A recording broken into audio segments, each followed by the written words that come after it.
Welcome to back my YouTube channel GS science and biology. तो बच्चों, आज हम लेसन नंबर 2 अम्ल क्षार और लवण वाले पाठ का अंतिम प्रहार करने वाले हैं और इसी क्रम में आज हम पढ़ेंगे अम्ल। क्या पढ़ेंगे? अम्ल, एसिड। क्या पढ़ेंगे? अम्ल। तो बच्चों देखो, वे पदार्थ जो स्वाद में खट्टे होते हैं, खट्टे होते हैं, अम्ल कहलाते हैं, अम्ल कहलाते हैं। या हम दूसरी ये परिभाषा दे सकते हैं कि वे पदार्थ जो नीले लिटमस पत्र को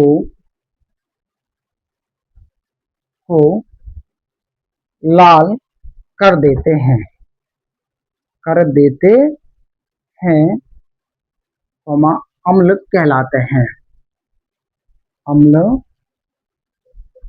कहलाते हैं। यानी कि बच्चों, जितने भी पदार्थ स्वाद में खट्टे होते हैं वो क्या कहलाते हैं? अम्ल कहलाते हैं। और अम्ल जो होते हैं वो नीले लिटमस पत्र को क्या कर देते हैं? लाल कर देते हैं। क्या कर देते हैं? लाल कर देते हैं। तो आगे देखो, अम्ल को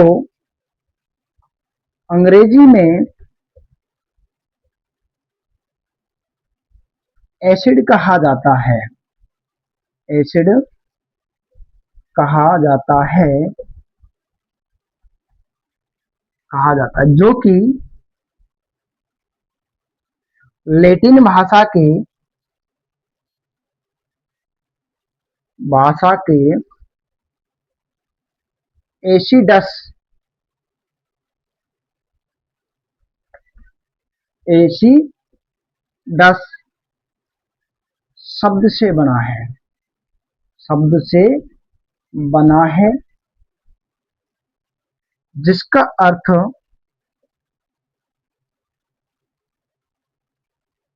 होता है स्वाद में खट्टा। अर्थात बच्चों, हम ये कह सकते हैं कि अम्ल स्वाद में क्या होते हैं? खट्टे होते हैं। और जितने भी पदार्थ स्वाद में खट्टे होते हैं उन्हीं को क्या कहा जाता है? अम्ल कहा जाता है। अम्ल जो शब्द है उसको अंग्रेजी में एसिड कहा जाता है। और ये जो एसिड है इसको लैटिन भाषा के एसिडस से बना है, जिसका अर्थ होता है खट्टा। यानी कि वे सभी पदार्थ जो स्वाद में क्या होते हैं? खट्टे होते हैं, उन्हीं को क्या कहा जाता है? अम्ल कहा जाता है। बच्चों, इसको जल्दी से स्क्रीनशॉट कर लो। उसके बाद अब हम पढ़ते हैं अम्लों के गुण। उसके बाद हम पढ़ते हैं अम्लों के गुण।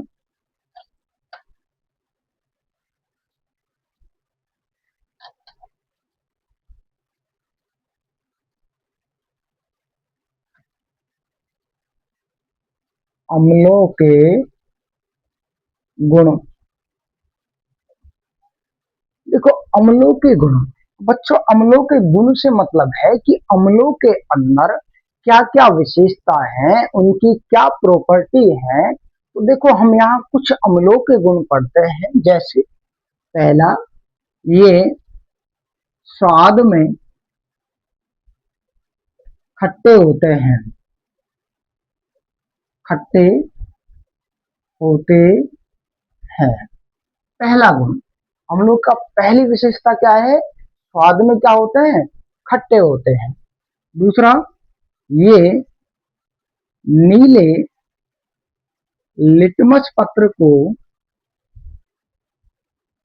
को लाल कर देते हैं, लाल कर देते हैं, लाल कर देते हैं। यानी कि अम्लों का जो दूसरा गुण है वो यह गुण है कि अगर लिटमस विलियन जो होता है उसमें अगर हम उस पर अम्ल डालें या नीले लिटमस विलियन पर अगर हम लिटमस पत्र डालें तो वो लिटमस पत्र कैसे कलर का हो जाएगा, लाल रंग का हो जाता है। और तीसरा प्यारे बच्चों इनका जो गुण है वो यह है कि ये स्पर्श में मुलायम या सॉफ्ट होते हैं। क्या होते हैं? सॉफ्ट होते हैं। मतलब यदि इनको छुआ जाता है तो हाथ जो है, हमारे जो त्वचा है वो बिल्कुल मुलायम चिकनी महसूस होती है।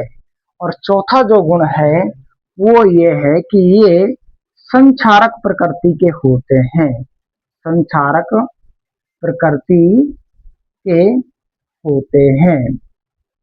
कैसे प्रकृति के होते हैं? संक्षारक प्रकृति के होते हैं। बच्चों इसका मतलब यह है कि संक्षारक से मतलब यह है कि यदि किसी वस्तु पर अम्ल डाला जाता है तो या कोई वस्तु अम्ल के प्रभाव में रहती है तो उसका धीरे धीरे धीरे क्या होने लग जाएगा, क्षरण होने लग जाता है। तो ये है अम्लों के गुण, स्वाद में खट्टे होते हैं, नीले लिटमस पत्र को लाल कर देते हैं, हाथ लगाने पर स्पर्श में मुलायम या सॉफ्ट लगते हैं, और ये संक्षारक प्रकृति के होते हैं। यदि कोई वस्तु इनके प्रभाव में रहती है तो उसका धीरे धीरे क्या होने लग जाता है, क्षरण होने लग जाता है। अब हम आगे चलते हैं, कुछ अम्लों के उदाहरण पढ़ लेते हैं। कई बार आरबीएससी जो होती है, पिछले अगर हम बोर्ड पेपरों को देखें तो कई बार एक सीधा प्रश्न वस्तुनिष्ठ में या रिक्त स्थान में अम्लों के उदाहरणों में पूछ लिया जाता है। तो अब हम अम्लों के उदाहरण देखते हैं।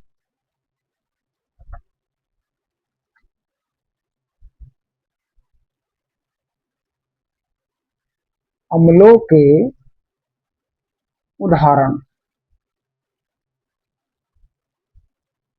तो बच्चों देखो कुछ अम्लों के उदाहरण प्रमुख हैं, जैसे कि अम्ल ले लेते हैं हम HCl।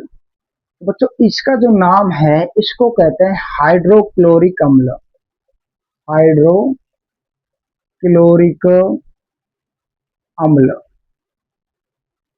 हाइड्रोक्लोरिक अम्ल। दूसरा होता है H2SO4, इसको कहते हैं अपन सल्फ्यूरिक अम्ल, सल्फ्यूरिक अम्ल।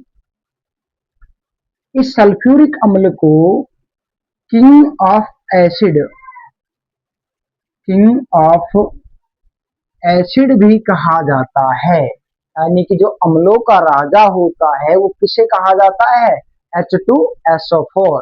यानी कि सल्फ्यूरिक अम्ल को अम्लों का राजा भी कहा जाता है, क्योंकि ज्यादातर जो पदार्थों का निर्माण, अम्लीय पदार्थों का निर्माण बैटरियों के अंदर जो उपयोग होता है वो H2SO4 का उपयोग होता है। तीसरा होता है HNO3, इसको कहते हैं नाइट्रिक अम्ल। क्या कहते हैं बच्चों? नाइट्रिक अम्ल कहते हैं। क्या कहते हैं? नाइट्रिक अम्ल कहते हैं। चौथा जो है वो है H2CO3, ये होता है बच्चों कार्बोनिक अम्ल। कैसा होता है? कार्बोनिक अम्ल होता है, कार्बोनिक अम्ल होता है। और जो पांचवा जो होता है वो होता है CH3COOH, इसको बोलते हैं एसिटिक अम्ल। क्या बोलते हैं? एसिटिक अम्ल बोलते हैं। तो बच्चों देखो कई बार इसमें से प्रश्न पूछ लिया जाता है, यहां से एक प्रश्न सीधा सीधा आपको पेपर में देखने को मिलेगा, चाहे वो अम्लों के सूत्र पूछ ले, चाहे वो अम्लों के रासायनिक नाम पूछ ले, चाहे वो पदार्थ में कोई अम्ल कौन सा पाया जाता है, जैसे संतरे में कौन सा पाया जाता है, नींबू में कौन सा पाया जाता है। तो बच्चों एक मैं आपसे क्वेश्चन अभी देता हूं, कमेंट में अभी लिखो, सेब में कौन सा अम्ल पाया जाता है? सेब में। तो बच्चों अभी कमेंट करके बताओ कि सेब में कौन सा अम्ल पाया जाता है, जल्दी से जल्दी अभी कमेंट करें और इनको जल्दी से जल्दी ध्यान रखना है। हाइड्रोक्लोरिक अम्ल का सूत्र क्या होता है, HCl। सल्फ्यूरिक अम्ल का सूत्र क्या होता है, H2SO4। नाइट्रिक अम्ल का सूत्र क्या होता है, HNO3। कार्बोनिक अम्ल का सूत्र होता है H2CO3। एसिटिक अम्ल का सूत्र क्या होता है, CH3COOH। नाइट्रिक अम्ल का उपयोग ध्यान रखना है आपको, ये कई बार उपयोग भी पूछ लेता है कि इनके उपयोग कहाँ कहाँ होते हैं। तो ध्यान रखना, नाइट्रिक अम्ल का उपयोग ध्यान रखना उर्वरक बनाने में किया जाता है। इसके अतिरिक्त विस्फोटक पदार्थ बनाने में भी नाइट्रिक अम्ल का उपयोग किया जाता है। ये जो CH3COOH, ये भी इसमें से भी कई बार क्वेश्चन पूछा है। तो सिरका जो होता है, क्या होता है, सिरका। सिरका का निर्माण इसी एसिटिक अम्ल से होता है। किससे होता है, एसिटिक अम्ल से होता है। जल्दी से उतारे, ये अम्लों के उदाहरण होंगे। अब पढ़ते हैं हम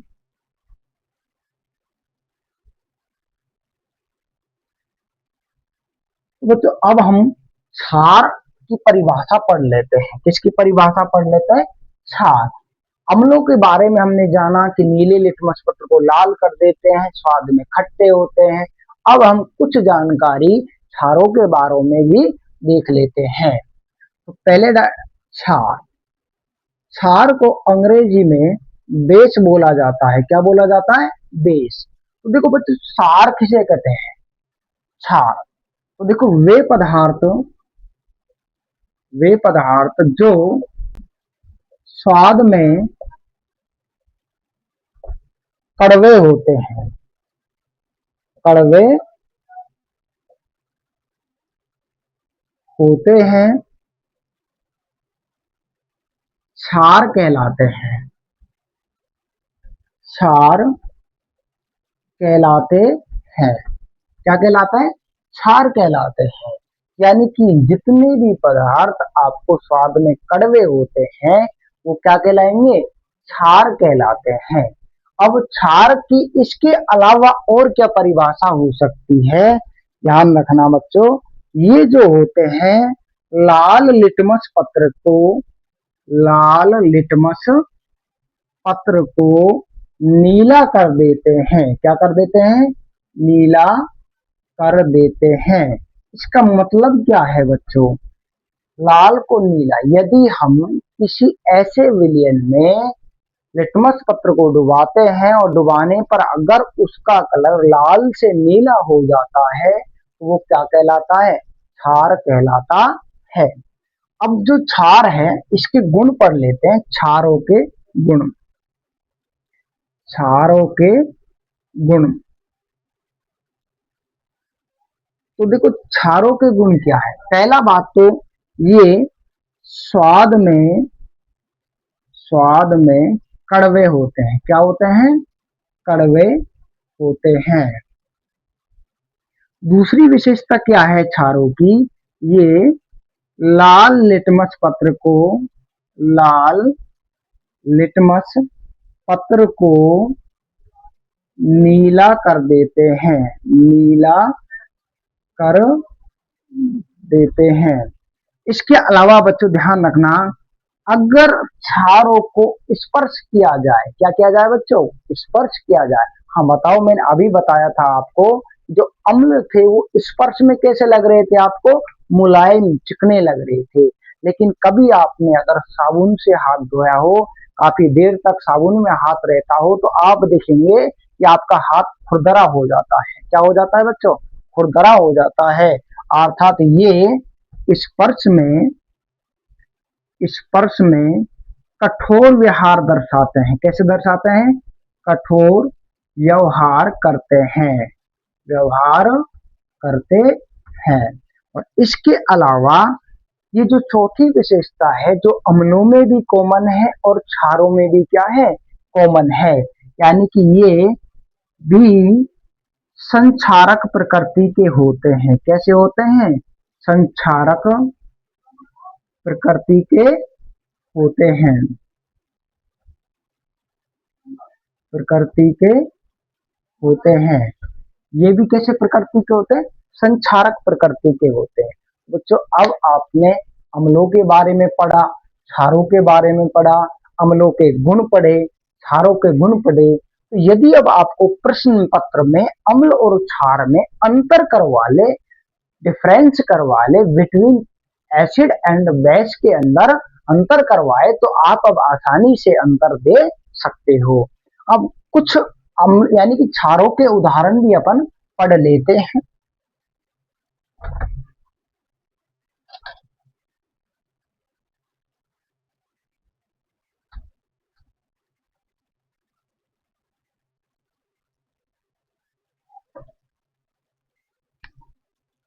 कुछ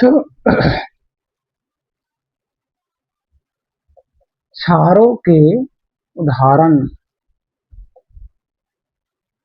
कुछ क्षारों के उदाहरण। तो देखो पहला उदाहरण NaOH। बच्चों ये होता है sodium hydroxide, sodium hydroxide, sodium ion. तो बच्चों बता सकते हो, मैंने आपको लवण परिवार पढ़ा दिया है, वहां पर सोडियम हाइड्रोक्साइड भी पढ़ाया था। तो बच्चों कमेंट में करके जल्दी बताओ इसका सामान्य नाम क्या है, साधारण नाम क्या होता है इसका। कमेंट करके बताओ कि सोडियम हाइड्रोक्साइड का साधारण नाम क्या होता है, जल्दी से जल्दी बताओ। दूसरा होता है KOH, इसको बोलते हैं पोटेशियम हाइड्रोक्साइड होता है। पोटेशियम क्या होता है, हाइड्रोक्साइड होता है, पोटेशियम हाइड्रोक्साइड होता है। तीसरा होता है MgOH का होल ट्वाइस, यानी कि मिल्क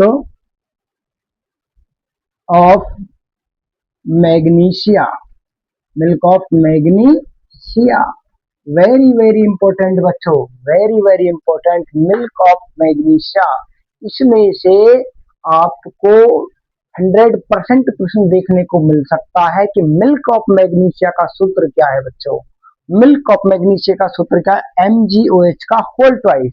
बच्चों आपने लवण परिवार में भी पढ़ा होगा कि एंटा एसिड में किसका उपयोग होता है, मिल्क ऑफ मैग्नीशियम का उपयोग होता है। यानी कि जब हमारे पेट में एसिडिटी होती है तो उस समय मिल्क ऑफ मैग्नीशिया का प्रयोग किया जाता है, और ये एक दुर्बल क्षार होता है। क्या होता है, दुर्बल क्षार होता है।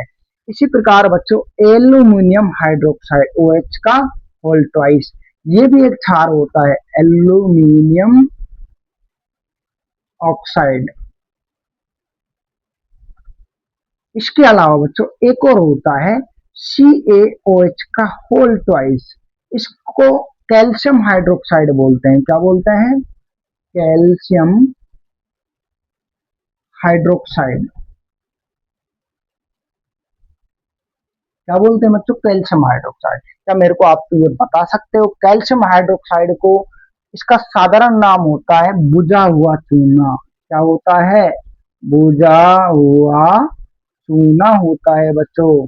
और इसका प्रयोग आप खेतों की अम्लता को दूर करने में भी किया जाता है। यदि किसी खेत की मिट्टी की जो पीएच है वो अम्लीय है, तो आप उस खेत की अम्लता को दूर करने के लिए बुझे हुए चूने का भी प्रयोग कर सकते हैं। तो ये हुए कुछ क्षारों के उदाहरण। तो ये बच्चों सूत्र ध्यान रखना है आपको, चाहे अम्ल हो चाहे क्षार हो। नॉर्मल एक क्वेश्चन इस पार्ट से 100% आता है, चाहे आपसे अम्लों के सूत्र पूछ ले, चाहे आपसे क्षारों के सूत्र पूछ ले, चाहे आपसे अम्लों के रासायनिक नाम पूछ ले, चाहे आपसे क्षारों के रासायनिक नाम पूछ ले।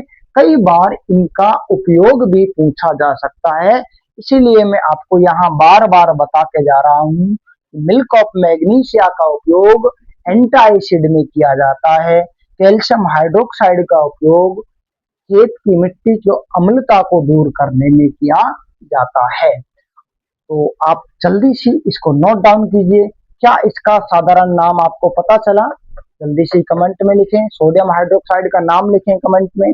मिल्क ऑफ मैग्नीशिया का रासायनिक नाम लिख सकते हो, मैग्नीशियम हाइड्रोक्साइड। इसे मिल्क ऑफ मैग्नीशिया यानी कि मैग्नीशियम का दूध। तो एक बार इसको पेपर में मैग्नीशियम दूध के नाम से दिया था। इसको इसको मिल्क ऑफ मैग्नीशिया को किसके नाम से दिया था? मिल्क ऑफ मैग्नीशिया को, यानी कि मैग्नीशियम के दूध के नाम से भी ये पूछा हुआ है। तो अगला क्वेश्चन, चलते हैं अपना अगले टॉपिक पर।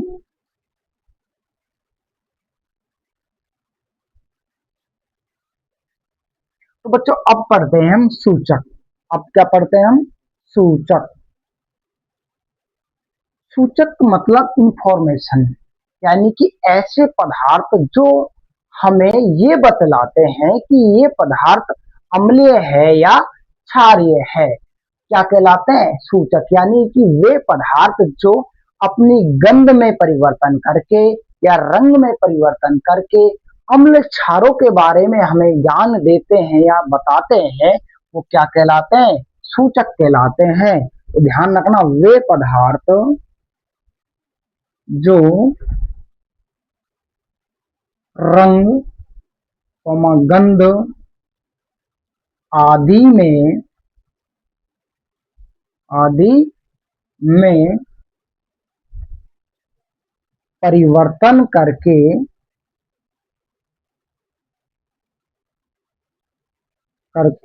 हमें अम्ल एवं क्षार की उपस्थिति के बारे में उपस्थिति के बारे में बताते हैं, सूचक कहलाते हैं। क्या कहलाते हैं? सूचक कहलाते हैं। यानी कि ऐसे पदार्थ जो हमें किसी विलयन में या किसी पदार्थ के अंदर अम्ल की और तथा क्षार की उपस्थिति के बारे में बताते हैं, वो सूचक कहलाते हैं। क्या कहलाते हैं? सूचक कहलाते हैं।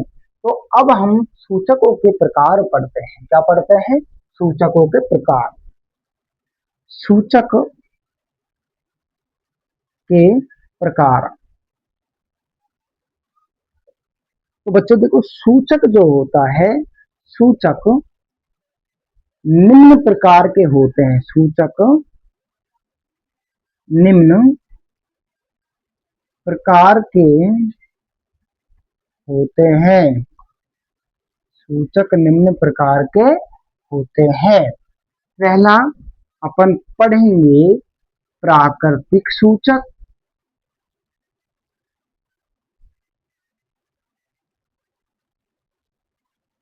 दूसरा पढ़ेंगे अपन कृत्रिम सूचक।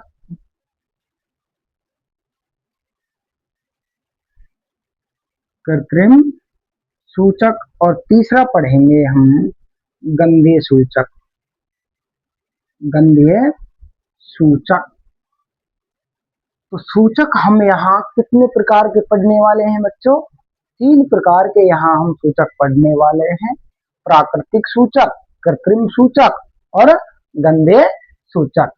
सबसे पहले हम एक को हेडिंग डाल लेते हैं, प्राकृतिक सूचक।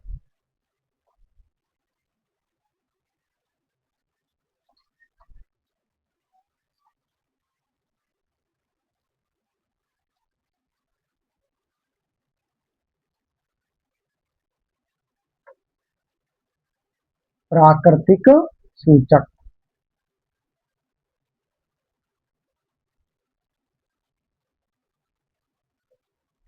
प्राकृतिक सूचक। तो बच्चों यहाँ नाम से ही प्रदर्शित हो रहा है कि प्राकृतिक यानी कि ऐसे सूचक जो प्रकृति में स्वतः उपलब्ध हैं, अपने आप प्रकृति में पाए जाते हैं, किसी मनुष्य के द्वारा नहीं बनाए जाते हैं, वो क्या कहलाते हैं? प्राकृतिक सूचक कहलाते हैं। तो वे सूचक जो प्रकृति में स्वतः उपलब्ध होते हैं, या पाए जाते हैं,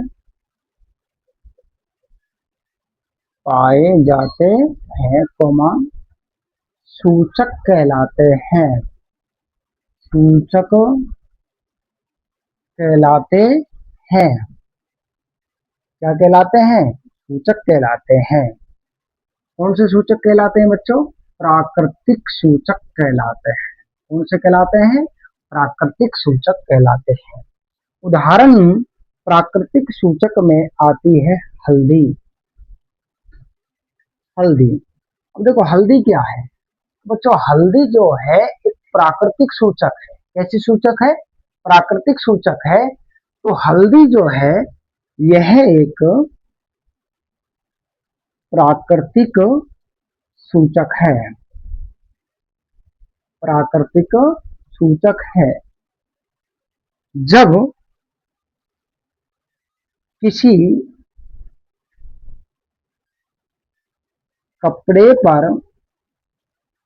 पर लगे सब्जी के दाग को सब्जी के दाग को साबुन से धोया जाता है।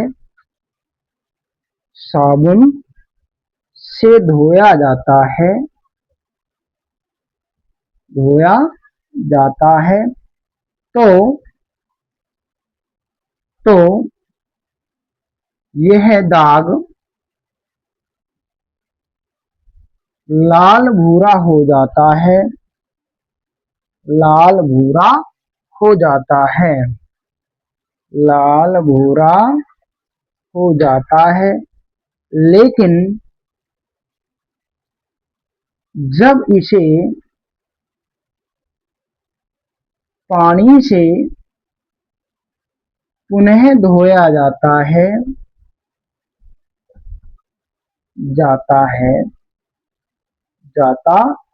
है तो यह पीला रंग का हो जाता है। पीले रंग का हो जाता है। रंग का हो जाता है। यानी कि बच्चों हल्दी जो है अगर अपने कपड़े पर अगर सब्जी का कोई दाग लग जाता है इस कपड़े पर और इसको हम साबुन से धोते हैं। किससे धोते हैं? साबुन से। तो जब इस पर इसको पानी डालकर साबुन लगाते हैं तो थोड़े समय के लिए क्या होता है, ये लाल रंग का हो जाता है। लाल और भूरा रंग का हो जाता है। लेकिन जब इसे हम कपड़े को पुनः पानी से निखारते हैं, पानी से दोबारा धोते हैं तो ये कैसा रंग का हो जाता है? पीला हो जाता है। इससे यह दर्शाता है कि जो हल्दी है ये किसका कार्य कर रही है? प्राकृतिक सूचक का कार्य करती है। यानी कि हल्दी जो है वो साबुन के बारे में बताती है कि साबुन जो है वो क्षार होता है। क्या होता है? क्षार। यानी कि यहाँ पर हल्दी के द्वारा साबुन की क्षारीय प्रकृति का पता लगाया जाता है। जल्दी से नोट डाउन कीजिए और आगे और इंटरेस्टिंग टॉपिक जानने के लिए अभी हम जारी हैं। जुड़े रहिए बच्चों। ध्यान एकदम यहाँ पर होना चाहिए। ध्यान इधर उधर नहीं होना चाहिए। ध्यान एकदम कहाँ होना चाहिए? बोर्ड पर होना चाहिए। जल्दी से जल्दी उतारो, एक बार जल्दी से जल्दी उतारो।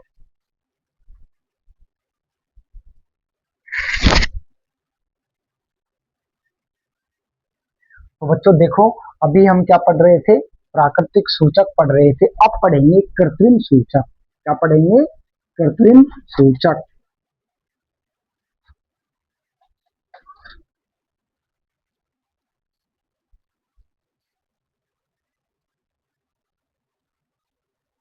नंबर 2 कृत्रिम सूचक। कृत्रिम सूचक। देखो बच्चों ऐसे टॉपिकों को रटने की जरूरत नहीं होती है क्योंकि ऐसे टॉपिक खुद ही अपने नाम से बताते हैं। परिभाषा आप ऐसे टॉपिकों में अपने इसके नाम से ही निकाल सकते हो। नाम क्या है? कृत्रिम। यानी कि ऐसे सूचक जिसे मनुष्य के द्वारा बनाया जाता है क्या कहलाते हैं? कृत्रिम सूचक कहलाते हैं। ऐसे सूचक जिन्हें मनुष्य के द्वारा बनाया जाता है, मनुष्य के द्वारा बनाया जाता है, कोमा कृत्रिम सूचक कहलाते हैं, कृत्रिम सूचक कहलाते हैं, कहलाते हैं। क्या कहलाते हैं बच्चों? कृत्रिम सूचक कहलाते हैं। एग्जाम्पल, कई बार इसका एग्जाम्पल आया हुआ है बच्चों, कई बार इसका एग्जाम्पल आया हुआ है। उदाहरण पढ़ते हैं हम कृत्रिम सूचकों में। पहला होता है मैथिल ऑरेंज। क्या होता है? मैथिल ऑरेंज। दूसरा होता है फिनॉल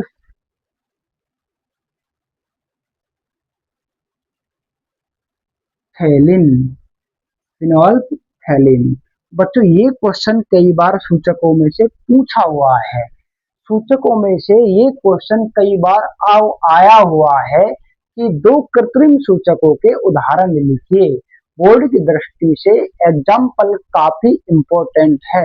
एग्जाम्पलों में से एक क्वेश्चन इसमें से आना तय है, चाहे वो अम्लों के उदाहरण दे दे, चाहे वो क्षारों के उदाहरण दे दे, चाहे वो सूचकों के उदाहरण दे दे। ये दोनों जो सूचक होते हैं ये प्रयोगशालाओं में काम आते हैं। जब हम बायोलॉजी की 11वीं और 12वीं क्लास में अनुप्रस्थ काट काटते हैं तो उनके डायग्राम को सही से देखने के लिए हम इनका उपयोग करते हैं। अब पढ़ते हैं हम नंबर 3 गंधीय सूचक।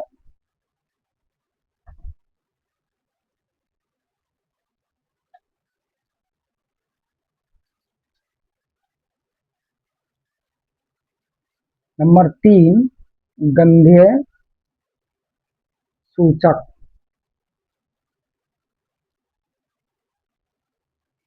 देखो बच्चों नाम बता रहा है, नाम क्या बता रहा है? गंधीय सूचक, यानी कि ऐसे सूचक जो अपनी गंध में परिवर्तन करके अम्ल और क्षार की उपस्थिति को बताते हैं वो क्या कहलाते हैं? गंधीय सूचक कहलाते हैं। क्या कहलाते हैं बच्चों? गंधीय सूचक कहलाते हैं। यानी कि अपनी गंध में परिवर्तन कर लेते हैं। किसमें कर लेते हैं? गंध में। जैसे ऐसे सूचक जो अपनी गंध में परिवर्तन करके, अपनी गंध में परिवर्तन करके अम्ल तथा क्षार की उपस्थिति, अम्ल तथा क्षार की उपस्थिति बताते हैं, बताते हैं, गंधीय सूचक कहलाते हैं, गंधीय सूचक कहलाते हैं, गंधीय सूचक कहलाते हैं। और गंधीय सूचकों में जो एग्जाम्पल लिया जाता है वो लिया जाता है प्याज, वेनिला, लौंग। देखो यदि आप कटे हुए प्याज को किसी ऐसे स्थान पर ये रखते हो तो उसकी, प्याज की जो है उसकी सुगंध में परिवर्तन हो जाता है, जिससे हम अम्ल और क्षार के बारे में पता लगा सकते हैं। और ऐसे सूचक क्या कहलाते हैं? गंधीय सूचक कहलाते हैं। तो बच्चों हमने सूचक 3 प्रकार के पढ़े, प्राकृतिक सूचक, ठीक है, कृत्रिम सूचक और गंधीय सूचक। अब पढ़ते हैं हम आयनन क्षमता।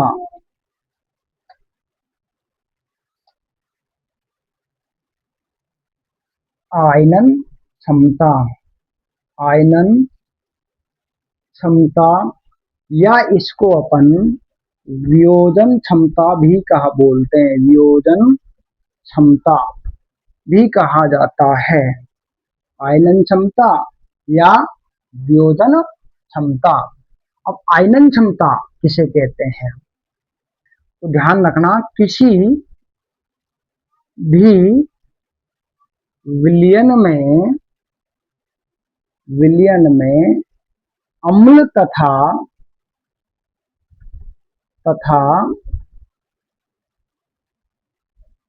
क्षारों का अम्ल तथा क्षारों का आयनों में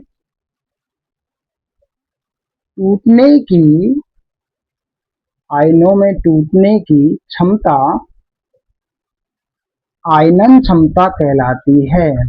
आयनन क्षमता कहलाती है। क्या कहलाती है, आयनन क्षमता कहलाती है या वियोजन क्षमता कहलाती है। तो बच्चों देखो, वियोजन आयनन क्षमता या वियोजन क्षमता, नाम क्या, वी मतलब टूटना, योजन यानी कि अलग अलग आयनों में टूटना। तो अम्ल और क्षारों का विलयनों में आयनों में जो टूटने की क्षमता है वो क्या कहलाती है, आयनन क्षमता। यानी कि अम्ल और क्षार को जैसे ही अपन विलयन में डालते हैं, जैसे ये कोई विलयन है और इसमें ये कोई विलयन हो गया, अब मैं इसमें अगर अम्ल डालता हूं HCl, तो ये HCl जो अम्ल है ये H प्लस आयन और Cl आयन में क्या होगा, टूटेगा। तो ये कितनी प्रबलता से टूटता है, पूरी तरीके से टूटता है या नहीं टूटता है, यही क्या कहलाती है, आयनन क्षमता। तो सीधे सीधे क्षमता शब्दों में अगर हम कहें कि अम्ल या क्षार का किसी विलयन में घुलने की क्षमता, कि वो पूरी तरह घुल पाता है या पूरी तरह नहीं घुल पाता है, वही क्या कहलाती है, अम्लों की और क्षारों की आयनन क्षमता या वियोजन क्षमता कहलाती है। आयनन क्षमता के आधार पर, अब देखो, आयनन क्षमता और वियोजन क्षमता के आधार पर हम अम्ल और क्षारों को दो दो भागों में बांट सकते हैं, एक प्रबल अम्ल, एक दुर्बल अम्ल, और एक प्रबल क्षार और एक दुर्बल क्षार। तो लिखते हैं, आयनन क्षमता के आधार पर, आयनन क्षमता के आधार पर अम्ल तथा क्षारों को दो दो भागों में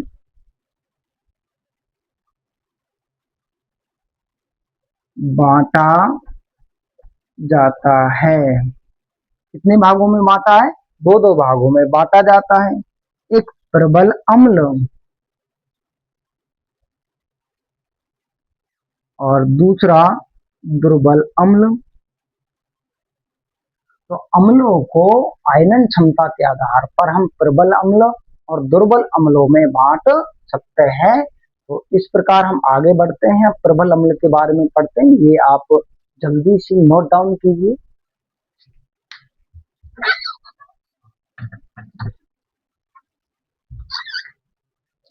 चलते हैं आगे।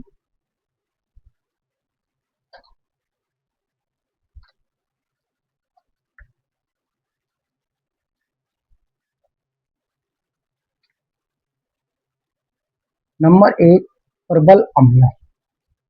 प्रबल अम्ल, तो बच्चों प्रबल अम्ल किसे कहते हैं, यानी कि वे अम्ल तो जलीय विलयन में पूरी तरह आयनों में टूट जाते हैं अर्थात घुल जाते हैं, वो प्रबल अम्ल कहलाते हैं। वे अम्ल, वे अम्ल जो जलीय विलयन में, जलीय विलयन में पूरी तरह आयनों में टूट जाते हैं, प्रबल अम्ल कहलाते हैं। प्रबल अम्ल कहलाते हैं, अर्थात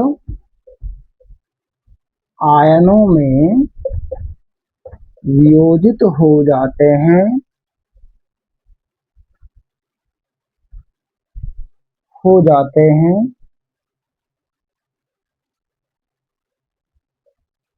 हो जाते हैं।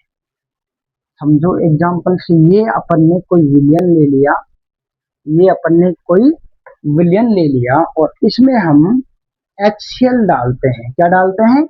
HCl डालते हैं। और यदि डालने पर इस HCl को इस विलियन में डालने पर यदि ये पूरी तरीके से H प्लस और Cl में अगर टूट जाता है, घुल जाता है, तो ये कहलाता है प्रबल अम्ल कहलाता है। क्या कहलाता है? प्रबल अम्ल। उदाहरण इसके प्रबल अम्लों के उदाहरण HCl जो होता है, अगर हम इसको पूरी तरीके से विलयन में घोलते हैं तो H प्लस और Cl आयनों में ये टूट जाता है, इसीलिए इसको प्रबल अम्लों में काउंट किया जाता है। H2SO4 जैसे इसको घोलेंगे ये 2H plus AQ plus SO4 2 minus में टूट जाता है। इसी प्रकार HNO3 अम्ल को जब जलीय विलयन में घोला जाता है तो H प्लस और NO3 माइनस आयनों में ये क्या हो जाता है? टूट जाता है। तो ये अम्ल जो है प्रबल अम्ल होते हैं, अर्थात इनको हम प्रबल अम्ल कहते हैं। तो ये हुए आपके प्रबल अम्ल। और प्रबल अम्ल और दुर्बल अम्ल के बच्चों उदाहरण इंपॉर्टेंट है, इनके एग्जाम्पल जरूर याद करके रखने, इसलिए इसको नोट डाउन कीजिए।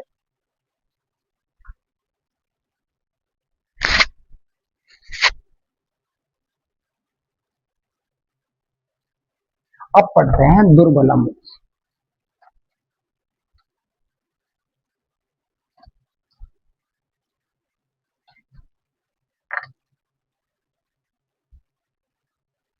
दूसरा है दुर्बल अम्ल। दुर्बल अम्ल नाम क्या है? दुर्बल, यानी कि जो पूरी तरीके से नहीं टूटते। आप सपोज एक उदाहरण लीजिए, आप एक जल लेते हैं, जैसे इस पात्र में हमने एक जल ले लिया और सपोज यानी कि माना कि इसमें हमने नमक ले लिया। अब यहाँ अम्ल नहीं है नमक तो, लेकिन इसमें नमक अगर पूरी तरह से घुल जाता है तो प्रबल हो जाएगा, अगर नहीं घुलेगा तो क्या हो जाएगा? दुर्बल हो जाएगा। तो ऐसे अम्ल जो पूरी तरीके से आयनों में नहीं टूटते हैं वो क्या कहलाते हैं? दुर्बल अम्ल कहलाते हैं। वे अम्ल जो जलीय विलयन में पूरी तरह आयनों में वियोजित नहीं होते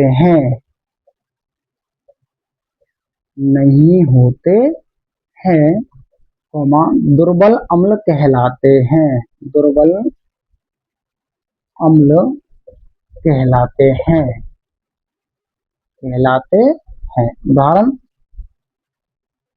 उदाहरण बढ़ते हैं हम, जैसे CH3COOH, ये होता है एसिटिक अम्ल। क्या होता है? एसिटिक अम्ल होता है। इसके अलावा CaOH का होल ट्वाइस, ये होता है शुष्क बुझा हुआ चूना, ये भी दुर्बल अम्ल होता है। इसको नाम लिख देता हूँ आपको, एसिटिक अम्ल। और ये होता है बुझा हुआ चूना,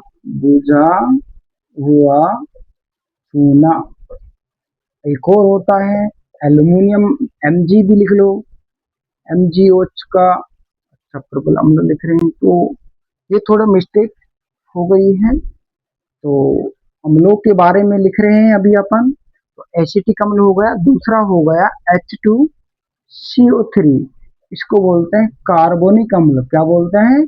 कार्बोनिक अम्ल। यानी कि ऐसे अम्ल जो पूरी तरीके से आयनों में नहीं टूट पाते हैं वो क्या कहलाते हैं? दुर्बल अम्ल कहलाते हैं। और दुर्बल अम्ल में एक एसिटिक अम्ल आता है और एक कार्बनिक अम्ल आता है। अब पढ़ते हैं क्षार के बारे में।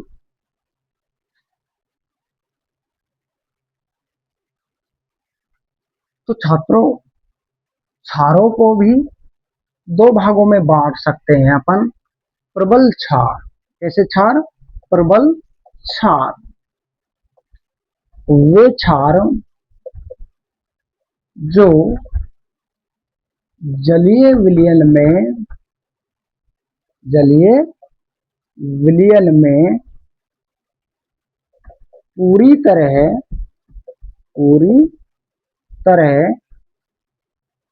आयनों में टूट जाते हैं,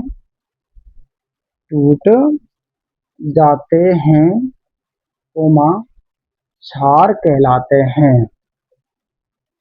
कैसे क्षार कहलाते हैं? प्रबल क्षार कहलाते हैं। प्रबल क्षार कहलाते हैं।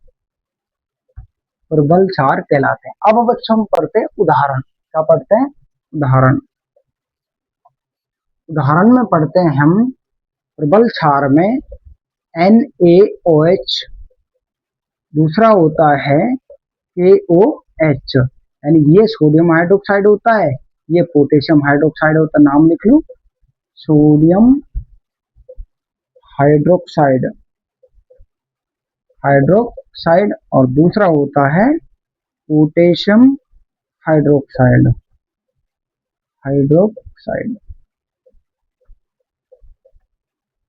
बच्चों ये हो गए प्रबल क्षार और दुर्बल क्षार। तो आपने प्रबल क्षार के बारे में पढ़ा। प्रबल क्षार यानी कि जो पूरी तरीके से जल में, यानी कि जलीय विलयन में आयनों में पूरी तरह आयनित हो जाते हैं या आयनों में टूट जाते हैं, वो प्रबल क्षार कहलाते हैं। और इसमें सोडियम हाइड्रोक्साइड और पोटेशियम हाइड्रोक्साइड आता है। बच्चों आपको ये वीडियो पसंद आई होगी, इसलिए लाइक कीजिए, शेयर कीजिए और कमेंट कीजिए। धन्यवाद।